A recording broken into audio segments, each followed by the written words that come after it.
পরিশ্রম সৌভাগ্যের প্রসূতি। ঘটনা সত্য। আসলে যে জাতি যত পরিশ্রমী হয় সে জাতি তত উন্নত লাভ করতে পারে। এই মেয়েটি হয়তো লেখাপড়ার কথা অথবা সংসার করার কথা, কিন্তু দেখেন পরিবারে অভাব অনটন থাকার কারণে কত পরিশ্রম করে নিজে জীবিকা নির্বাহ করছে। অনেক মেয়েরা বসে বসে খায় আর বলে তাদের ভালো লাগে না।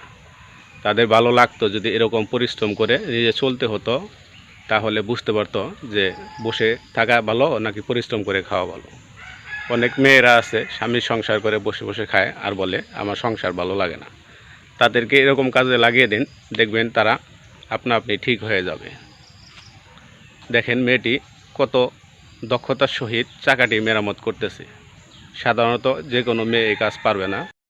জীবনও তো সহজ না, জীবনে অনেক চড়াই উতরাই দিয়ে পারি হতে হয়। এই মেয়েটিকে দেখলে আপনারা বুঝতে পারবেন কি দক্ষতার সহিত তিনি কাজগুলো করতেছে। আসলে অভাবে না পড়লে মানুষ এত পরিশ্রম করে না। তাই বসে থেকে খেয়ে বলবেন না যে ভালো লাগে না। এই ভিডিওটি দেখুন এবং শেয়ার করুন। আশা করি সকলে ভিডিওটি ভালো লাগবে। ধন্যবাদ সবাইকে।